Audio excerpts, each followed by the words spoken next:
এই মায়ের আশীর্বাদ আমাদের কাছে সবচেয়ে বড় শ্রেয়, এবং এই মার যে দেখানো পথ, এটাই আমাদের কাছে অনুপ্রেরণা, আর এটাকেই পাথেয় করে আমরা সারা জীবন এগিয়ে যাই।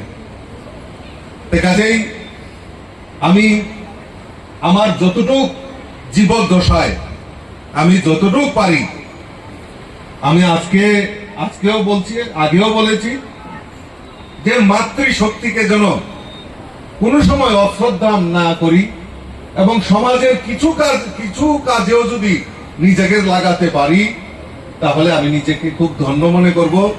কারণ এই সমাজ আমাকে অনেক কিছু দিয়েছে, এবং এই সমাজের দায়বদ্ধতা, সমাজের জন্য কিছু করা, এটা আমার নৈতিকতা, আমার দায়বদ্ধতা। কাজেই আমি আলোচনা বেশি দীর্ঘায়িত করছি না।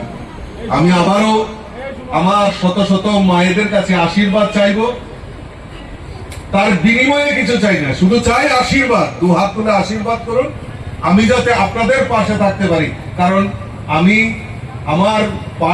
যে পার্টির সঙ্গে সংযুক্ত, এই পার্টি আমাকে অনেক কিছু দিয়েছে। এই পার্টি, অসীম ভট্টাচার্য মহোদয় বলছিলেন যে যখন আমি পার্টি শুরুয়াত করেছিলাম, আমি প্রথম ৯ বনমালীপুরের সভাপতি হয়েছি, আজকে আমি প্রদেশের সভাপতি হয়েছি।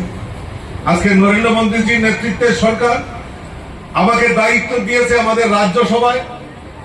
এত বড় পাওনা যে দল আমাকে ক্ষমতা দিয়েছে, দল আমাকে এত উপরে নিয়ে গেছে, তার একমাত্র আশীর্বাদ, আমার এই মাতৃ শক্তি, আমার মায়ের আশীর্বাদের বলেই আজকে সেই জায়গায় পৌঁছতে পেরেছি। আমি আপনাদের কাছে চির ঋণী, চির কৃতজ্ঞ থাকবো। আর বিশেষ করে মডার্ন ক্লাবের পক্ষ থেকে আপনারা এখানে এসছেন, আমাকে সম্বর্ধনা করেছেন, আমাকে আশীর্বাদ করেছেন। আর সবচেয়ে বড় লোক আমি এই সারা ত্রিপুরা। যে কেন? কারণ দেখেন, ৯ বনমালীপুরের সব কর্পোরেটর এখানে উপস্থিত হয়েছে আমাকে আশীর্বাদ করার জন্য। সারা রাজ্যের মানুষ ফোন করে আমাকে আশীর্বাদ করছে, সোশ্যাল মিডিয়া, ফেসবুক, হোয়াটসঅ্যাপে আমাকে মেসেজ করছেন। কাজেই এত আশীর্বাদ প্রাপ্ত হওয়ার জন্য আমি নিজেকে গর্বিত মনে করছি। আমার সমস্ত যারা আমাকে এই আশীর্বাদ করেছেন, সবাইকে আমি আন্তরিকভাবে অভিনন্দন এবং শুভেচ্ছা জানিয়ে আমার কথা বলা শেষ করি।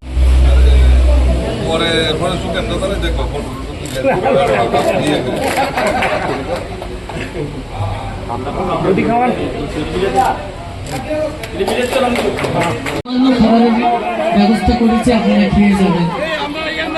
সবার উদ্দেশ্যে বলছি, আপনারা সবাই বস্ত্র